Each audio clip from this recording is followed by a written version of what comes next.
Merry Christmas, buddy. Back at you, my friend.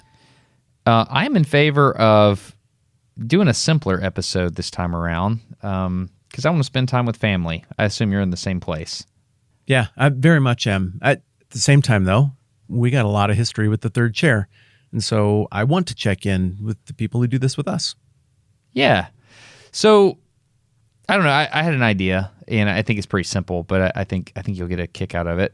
I watched your latest video about the Magi in the Christmas story, the wise men that came to visit Jesus at his birth, or maybe not birth, a little after his birth. And I had some questions, and I thought it might be fun to talk about it a little bit, and then maybe, I don't know, in the past we've read the Christmas story. I think it'd be interesting to read a bit of that, if you're cool with that. Yeah, for sure. Okay, so questions I had. So we do this thing in my family for Christmas gifts where we don't follow this completely, I mean, like incredibly strictly for the children. But when I was growing up, there was no rhyme or reason to how many gifts you got. And my parents did great. My mom is an excellent gift giver, and my daughter is really good at giving gifts. But one thing we do is we give 3 gifts to the children to model what the wise men did in the Bible. Have you ever heard of people doing this? No, I have not. But yeah, I see what you're driving at. Yeah, so this is my wife's idea, and I love it, and we've been doing it for a while. So, some years we kind of follow it, some years we don't. But the 3 gifts in the Bible were gold, frankincense, and myrrh. And so we basically do it like this. Gold is something of great value, and so we'll give the kids something they really want. Frankincense was, help me understand what frankincense is. Is this like a spice or an herb or something like that? It's something it was used to prepare bodies, right? What is frankincense? No, I think myrrh was used for embalming. I think frankincense was something that purified the air. If you burned it, it made everything smell amazing and clean in a time in the history of the world where there were a lot of competing smells from outside and on the body that would make things not so fresh. But it's very valuable, right? Oh, yeah. All 3 of the gifts were super valuable. So, yeah, the idea is that the gold is a gift you give a king, and the myrrh, and so that would be evocative of the biblical Christian theme of Jesus being a king who came to initiate a greater kingdom. The myrrh would look forward to his death because it's an embalming item, and then the frankincense is indicative of his purity, his righteousness and rightness. Interesting. I don't know that that's in the Bible. That's just kind of how people treat it. So the way we do it is we do 3 gifts for basically something of value, and then something for their mind, and then something for their spiritual health. That's kind of how we do it. And so, yeah, so one thing's like something they really like, oh, you finally got that pogo stick or whatever it might be, you know? And then you have other things. I don't know. It's a fun little thing. And so... Are you giving gifts to your kids in 1951? Yeah, exactly. The year after that, it was a hula hoop and then a poodle skirt? Dude, yeah. Dude, I got thanks, a pogo Dad, I wanted stick. that pogo stick.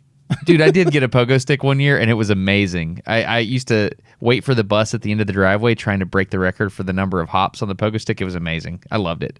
But, yeah, so the Magi, I want to know more about who they are. I did watch your video, which I would encourage the third chair to do. So my understanding is these were people from the Far East that came, they saw this star, and the thing that you said in your video that was most interesting to me is they knew the sky to the point where they saw something so different or compelling or whatever, and it motivated them to action. And not just like, oh, wow, this is amazing. Like, I'm going to go to my friend's house and look at this through a telescope.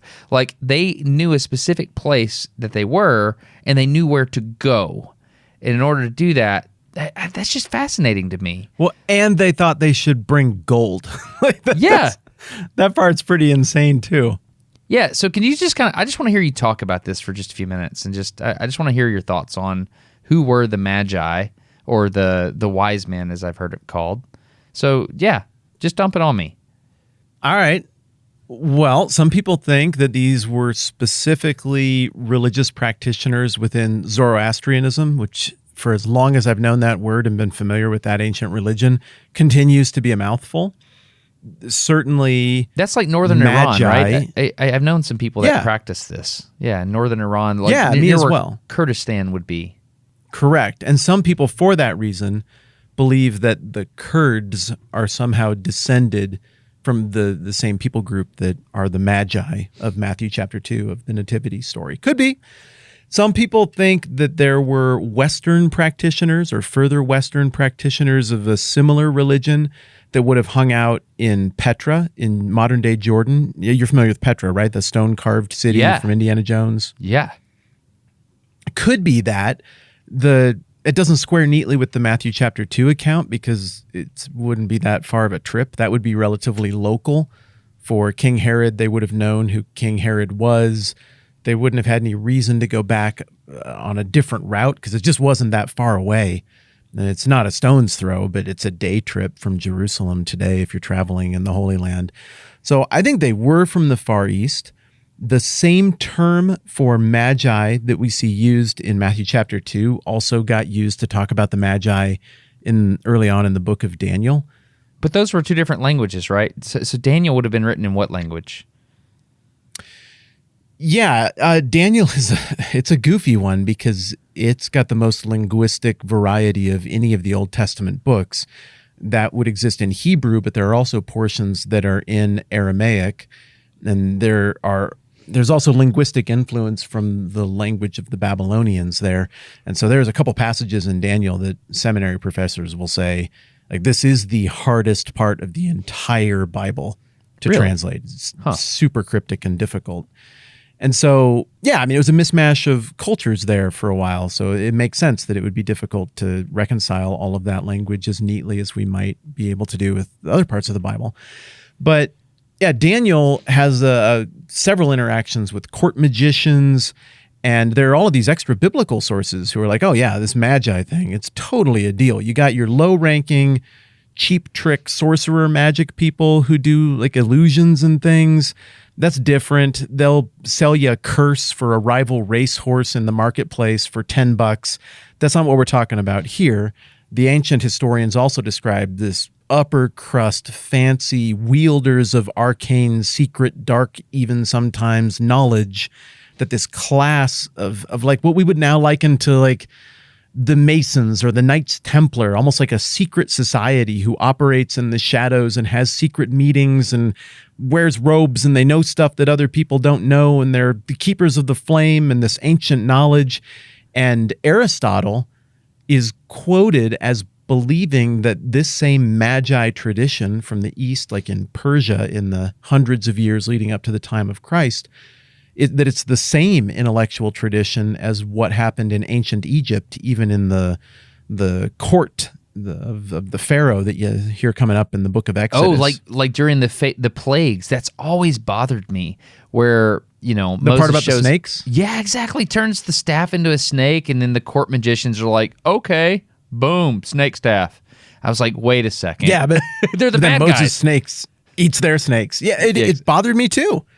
What the heck is that about? And if that account is to be understood literally, then what that would mean for the person who practices Christianity or Judaism and believes that's an accurate description of reality is that means then that there is within the boundaries of Christianity and Judaism some force that is supernatural, that is less than God, but beyond the boundaries of what is holy, what is natural, what is good. There's a dark force as well, is what that means, and there's some sort of power attached to it. Now, I know a naturalist worldview doesn't allow for any of that stuff, and I completely get that, but it always stuck in my craw as well. And so these magi are maybe like the most credible group of people that you could point to, the best attested group of people outside of being neatly associated with one religion or one place, that you could be like, if there's a wizard class in the far distant past, it's these people. And we see them overlapping with multiple religions. And it's like this group of people knew that something about planet Earth and something about nature and philosophy and reason and chemistry and, I don't know, maybe alchemy, that there was these nuggets of truth in all of these things, and they were trying to add it up to gain access to a knowledge that was beyond the natural. So it gets into some pretty goofy, fascinating Dungeons and Dragons, Game of Thrones, fantasy world kind of stuff when you start talking about these characters. Dude, that's crazy. Okay, I'm with you. Keep going. So I think amongst all of the different competing explanations for who the Magi were, I think they probably were a part of this class. And part of the reason I would reason to that is because you got to remember, Matthew was a book that was written by someone to make a point. Matthew was writing to Jewish people, and the point he's clearly trying to make, whether the reader agrees with the point or not, is Jesus is God in the flesh, the Son of God. He came as a little baby to establish the kingdom of God and to be the culminating event in God's redemptive plan for fixing everything that is broken about the world. And if you're trying to make that case that this guy is the Messiah, that he should be treated as the long-promised, long-awaited king, and you can vouch for that, well, you better choose carefully with who you point to as your vouchers. And I don't think that Matthew would go and pick some no-names that everybody knew were a joke and a fraud and nobody had any respect for, and then include that detail in the story. Like, even if it happened, Matthew doesn't have to give us that detail. He chose to include the detail in his birth account of Jesus because he thought their presence would lend credibility to the claims of Jesus to messiahship and to kingship and to being God in the flesh. So that causes me to believe I don't know that I agree with that. I don't know that I agree that it was included because it would lend credibility, because then you have, at Jesus' resurrection, you have women showing up first to the tomb, right? And that, you know, a woman in that day and time wasn't a viable witness in a court testimony, is my understanding. I don't know anything about ancient courts or anything, but that's what I've read. And so another possibility is that it could have just been true. It could have just happened, and it's like, hey, I'm trying to write the account, and this is what happened, and so I'll include it. Yeah, and I'm going to disagree with you back, partly just to be stubborn, but partly because I actually disagree. Yeah, I think both events were true. I really agree with you there, but you still have to admit, I mean, it's a 28-chapter book, the book of Matthew. There's far more editorially left out than is included in the story of Jesus. What I'm saying is, if the Magi didn't lend themselves to helping Matthew's argument, he just simply would have omitted it, even though it was still true, and it still happened. The fact that he included it tells me that he believed that the people he was trying to convince would think it was a good vouch that the Magi came. Now, he's trying to accomplish something different at the resurrection, and there's a more robust vouch that comes from more people anyway in the resurrection, and he's trying to make more complex theological points about who this is for and the role they all played that I don't think we have time to unpack. So in both the cases we're bringing up here, you can see that Matthew is making editorial decisions to support the theological agenda that he has for what he's trying to communicate about Jesus. And well, the Magi contributed something to the story in his mind. Got it. Okay, so that gives me a good idea who these people were. They were some kind of ancient class that had access to the Hebrew scriptures, that knew something was going to go down in Bethlehem and knew somebody was going to be born and that person was going to be significant, therefore they should go visit, right? Yeah. Okay. Yeah, and I would take that one step further.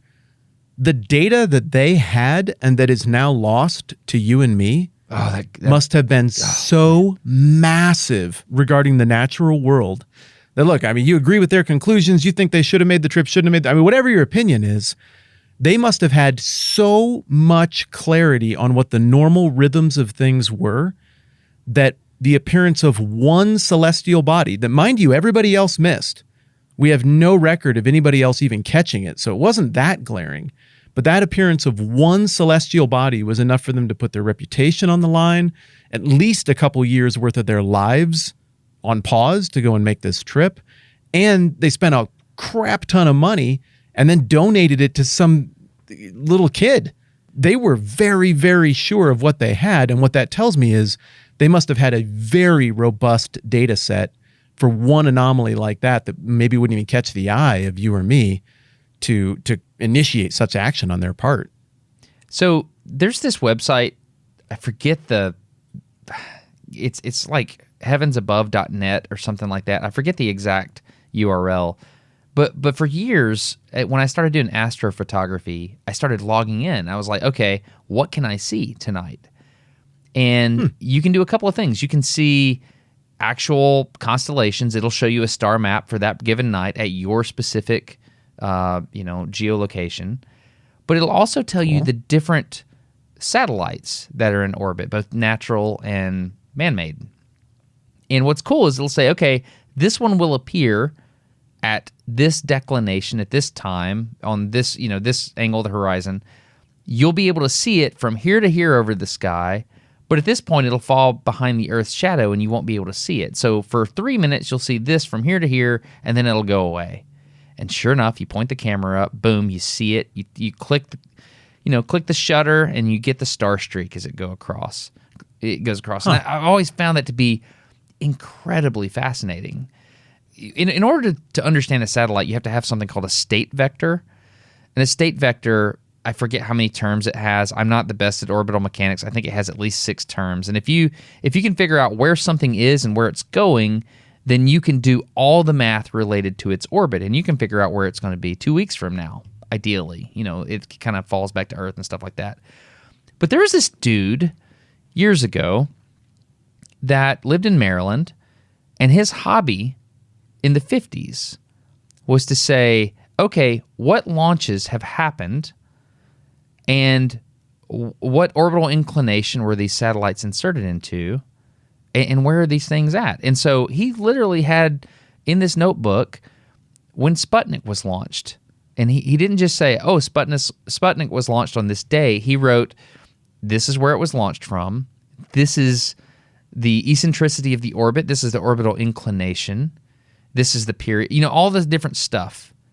And he had all that information. And he did this as a hobby his entire life. And he started with thing in orbit, like 00001. And his whole life. Yeah. His whole life he kept up with this information. And one day, I'm down in the basement of the library, the Salmon Library at UAH, University of Alabama in Huntsville. And I'm looking at all this stuff. I'm like, hey, what's all this stuff, Mr. Librarian, that nobody talks to in the basement? He's like, oh, this is the blah, blah, blah archives. I was like, I'm sorry, what? Oh, yeah, just open it. And I just, how you kind of walk down the books and you have your finger on it and you just, rubbing along the spines of the books and bump, bump, bump, bump, bump, bump, bump. I'll just pick this one up. And I, put my finger at the top and pull the book out and I open it up and I just flip over into a page and it says something like Atlas V, May 3rd, 1975, launched from Canaveral, this orbital inclination. It just says all the things. And then I just look back at all the books I just walked past and I was like, what? Are these full? And they were. And so that was this guy's hobby, and he had all of this data. And it occurred to me that the value of this information was unimaginable. We have the history of every satellite that was ever launched into orbit.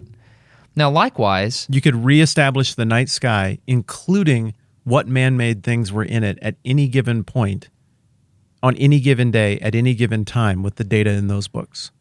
Yes, assuming things didn't happen like anti-satellite missile tests between Russia, China, and America, all trying to outdo each other and using justifications like, oh, there's hydrazine on the satellite, it might land somewhere.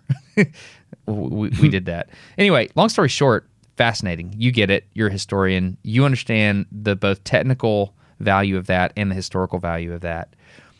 I imagine these magi as having access to that type of information, but about just the natural heavenly bodies. And so as a comet would come around every 600 years that you and I don't even know the name of, they probably knew about it because their ancestors had written that down in some whatever they wrote things down on, or even if it was an oral history. I think that's amazing. And so I think they had to know it. And if they hadn't known that, their data set wouldn't have been big enough to move the needle. If they only had 150 years worth of data, I don't think some star that they saw in the west from the east would have been enough to be like, oh yeah, we got to go. We got to spend money on this one. I think you're talking about thousands of years of information to justify that human behavior. Absolutely. And they had, we give Galileo the credit for the telescope. They had to have had something like that. They had to have had some type of instrument that they looked at the sky with. I just believe that to be true. I don't know that it is, but I believe it probably is. I just think it's amazing. And another thing they would have realized is, we've got these points of light that behave this way. They go along the ecliptic. They're in the sky. But we have these other points of light that sometimes don't obey the same rules as the other ones. And we would know those to be planets or, maybe comets within our solar system, things of that nature. They would have quickly identified the points of light that behaved differently and didn't, as my daughter, I still think about this all the time. In a long time ago, we had this flower that wouldn't hold the bloom from the stem at the bottom. It kind of attached to the top of the bloom. And when my daughter was like 3, she's like, hey, check out this flower. It doesn't follow the rules. And I think about that all the time. And so these magi would have known the points of light that didn't follow the rules. And whatever this was, it probably didn't follow the rules. Yeah, I think the same. Anyway, I'm sorry. I got excited. They're vindicated, according to the story, because that's the kind of thing where lots of people are going to think they see something. And what's the phenomena called? Pareidolia, the one where you see patterns where there aren't patterns, and it's just because humans think in patterns, and we assign meaning to things where there aren't meaning. We all fall victim to it. That's new. It's like those memes where everything looks like a face. Like, that mailbox looks like a face. That food package looks like a face. That house looks like it's smiling at me. We see those patterns and we inflict them on things. We do that with vision. We do that just auditorially with what we hear. And surely we can all admit that people do that with signs. It's what superstition is. We think we saw something, we see a pattern 3 or 4 times, it correlates with something we like or don't like, and we say, oh, well, that's an omen. Humans have seen those kind of patterns forever, usually unreliably. But the question as to whether it checks out is there any vindication at the end? And that's sort of the difference between quackery and having your brain get the best of you, and maybe there's actually something to it. And in this story, the Magi from the East, who don't even practice the same religion, they're some completely other thing, they're vindicated because they believe that star meant there's a great king that's been born. We need to follow the star to find out where this is at. And sure enough, they find what they believe to be that great king who was born. You did a really good job in your video talking about the conversation between these people and King Herod. You said, "Thank you." Yeah, can you just give me the Cliff Notes version? My favorite part about how you did it is you acted as if you were King Herod. You know what I'm talking about. You're like, oh, a completely different king. This is wonderful news. What sitting king wouldn't be thrilled to hear that another king has been born in his territory? Yeah, that's what's funny about it is they go looking for a king. They follow this star. Where do kings live? Well, in the historical seat of power, the capital city of a region. At this point, Caesarea would have been the Roman capital, which is back on the Mediterranean Sea and a day's walk from Jerusalem. But they go to the historic capital of Jerusalem, and they run into the ethnic king, the sort of client king of the Roman state. And it's Herod, who nobody really likes. He was weird and erratic and especially violent at that point in his life. He got more and more nuts and more bloody the closer to the end things became. And so these magi show up, and he would have known them by reputation as well, if our speculation is correct as to who these people were. And so he greets them, and they're like, hey, we're here because we saw the sign in the sky about the baby. And their tone is almost like, the one that's totally unmissable. And in between the lines, it's pretty easy to read Herod and everybody else being like, I mean, my court astrologers obviously caught that too. Could you just say it out loud though? Because I want to hear if you know what it is for sure. And so this motif of the clown king, which is a really fun thing about the Bible for people in the third chair who aren't religious and maybe haven't had the pleasure of going through the Bible. If you ever do just because you want to know what the thing is about, keep your antenna out for the clown king motif. It's fun. It's funny. It comes up all over the text, Old Testament and New Testament. But the idea is all the people who are so important and have all the power over the people, they're all a joke. None of them are actually wearing any clothes. And of course, the theological punchline of that is only God is the clothed emperor, the one who actually has authority and merit to do all these things, and the only one who rightly judges. But it's really fun to see how stupid all the kings look along the way. And Herod just looks like a clown throughout this whole thing in Matthew chapter 2. The Magi, the foreigners, are the ones who know more about his own religion than he does. And so Herod's like, yeah, hang on a minute. Like, I need you guys to leave because I just need to talk about some stuff real quick with some friends. And he calls his advisors in. He's like, where's the Messiah? I think they're talking about the Messiah. We have that right in our religion. We have one of those. Where's he supposed to be born? Do we know that? And his religious guys are like, oh yeah, he's supposed to be born in Bethlehem. And then Herod calls the Magi back in and is like, okay, yeah, all right, I got that taken care of. So anyways, obviously I'd like to go worship this king too. If you guys find him, that would be super helpful. I'd just swing by and maybe bring like a gift basket and definitely not any soldiers or anything. I'd want to go see him. I'm not at all insecure or threatened by the idea of this king being born. So just let me know. And then the Magi are like, okay, that sounds great. And they do find the baby, and they are warned in a dream to go back by a different route. So they never check back in with Herod. They just ghost him. And then Herod gets super mad, and he's like, well, I just wanted to kill one baby to eliminate the threat. But now since I don't know which one is the problem, I'm going to have to kill all the babies there under the age of 2. And that's the timeline, under the age of 2, that causes us to do the math and be like, oh, the Magi must have come a little bit later than Jesus' birth. They showed up when Jesus was maybe a toddler or something like that. So then famously, of course, Joseph is said to have been warned in a dream to get out of there. And so he takes the Holy Family, probably uses money that he just got. I mean, the gold that he just got would have funded a trip to Egypt. And so then he goes to Egypt and he hides out there in a movement in the story that kind of rhymes narratively with the Jewish people's time in Egypt in the books of Genesis and mostly Exodus in the Old Testament. And then when Herod dies, they come back out of Egypt and they settle down in Nazareth, and then you're off and into the rest of the New Testament. There's so much here, dude. Like, imagine you're Joseph. Your wife, who you didn't impregnate, is having a baby. Yeah. Yeah. The baby, like the chosen one. Yeah. The Redeemer. And I mean, I want to sit and talk to Joseph. I really do. Also, the fact that the Magi showed up is what triggered a baby murdering spree. You know, You ever thought about that? I mean, there's so much here. Yeah, and some people look at that and they're like, Josephus, he's like the big historian of this era for this part of the world. And they're like, Josephus doesn't talk about that. And he's really critical of Herod. You know, there's no extra biblical record of Herod killing these babies in Bethlehem. Maybe he didn't do it. And it's absolutely a factually correct statement to say that at this time we do not have external corroboration of that event. But another way to read the data is to be like, it was just such a normal Tuesday night for the last 5 or 6 years of Herod's reign to just arbitrarily, insanely murder some babies.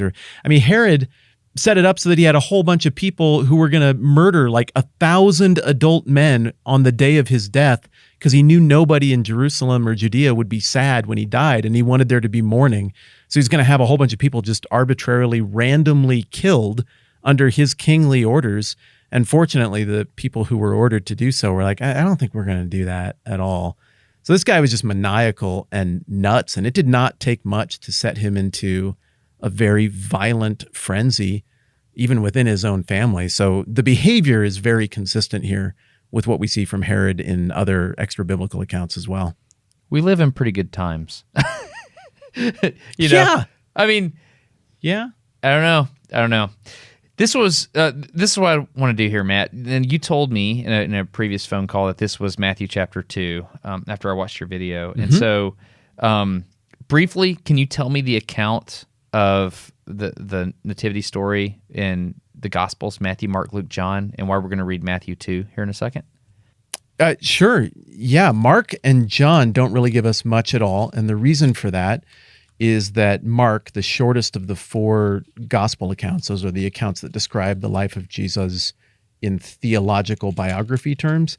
Mark it's an action movie. It's just go, go, go. So it opens with the life of Jesus' cousin, John the Baptist, which we also get in Matthew. We get that. John the Baptist is in all of them.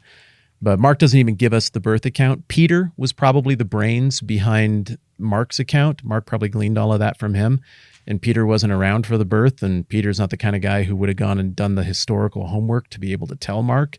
So Mark pretty much picks up where Peter would have joined the story, therefore no birth account there whatsoever. John is a much more philosophical book that's sort of a merging of Jewish philosophy and Greek philosophy. If somebody goes and reads John chapter 1, they're going to see stuff that sounds like Plato, the ancient philosopher. They're going to hear stuff that sounds like Aristotle, and is Plato's student. A bunch of stuff you might remember from freshman philosophy, like the cave illustration and the philosopher king. Those kind of nods are there. So John is talking philosophically about Jesus coming into the world as this light who could illuminate the darkness, but the darkness has trouble understanding it. And then it rolls right into the stuff about John the Baptist without any details about Jesus' birth whatsoever. Then Luke, who is the consummate historian, he was a medical doctor, trained academically. He was not an eyewitness to these things, but he opens his account saying, I've got it right here. I'm just going to read it to you. Is that okay? Are you all right with me reading Bible at you here? Yeah, do it. Okay. He opens up talking about his methodology. He says, many have undertaken to draw up an account of the things that have been fulfilled among us, just as they were handed down to us by those who from the first were eyewitnesses and servants of the word. So he's saying he wasn't. Therefore, since I myself have carefully investigated everything from the beginning, it seemed good also to me to write an orderly account for you, most excellent Theophilus. There's debate about who he's writing to there, so that you may know the certainty of those things you have been taught. So Luke is saying that he went and did the work himself, even though he was probably geographically an outsider, definitely ethnically an outsider. He picked up the Jesus thing along the way somewhere and had the mental capacity to do the academic work to tell the story. So he goes all the way back to the beginning. My guess is he probably sat and talked with Mary. It makes sense because in Luke's account, we get all the stuff you always get at Christmas Eve service and all of that about the announcement that this baby is going to be born. The angel shows up and Mary's like, I'm a virgin. How's that actually going to work? And the angel's like, this will be accomplished by the power of God, the Holy Spirit. And then Mary is like, all right, I don't get it. This is scary, but may it be unto me as you have said. And then she goes and visits her cousin Elizabeth, according to Luke's account. And they compare notes because they're both having remarkable pregnancies. She's pregnant with John the Baptist. Mary is pregnant with Jesus. And then Mary gives this beautiful poem or song that historically we've called the Magnificat that, again, like, man, even if you're not into Christianity or religion, this is just one of the most lovely compositions, beloved compositions in the history of humanity. And it was written by probably like a 14 or 15-year-old girl in the backwaters of Judea or Galilee. And she produces just this incredible stuff that demonstrates this poetic understanding that provides order to like the whole story of history as she understood it to that point. And so I think Luke probably did talk to Mary, and she told him about these events specifically. And that's the whole story about there being a census and everybody goes to their hometown and the baby is born in Bethlehem in chapter 2. That's what we typically read, right? Like Luke. Luke is what everybody usually reads. It's the long account and you get the most details. And here, Luke is trying to make the gospel message, the story of Jesus, make sense to a very broad audience. He's not talking to Jewish people who already had a conception of this Messiah that was very robust. He's talking to Greek people in modern day Greece. He's talking to Romans on the Italian peninsula, North Africans.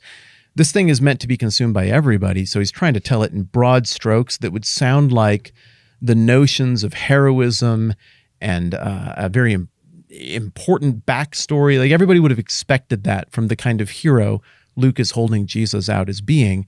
So the origin story is important, whereas for who Mark and John are writing to. It's just not as big a deal. But Matthew is writing to Jewish people, and the thing he has to convince them of is that Jesus is the long-promised son of David. That's what they were looking for.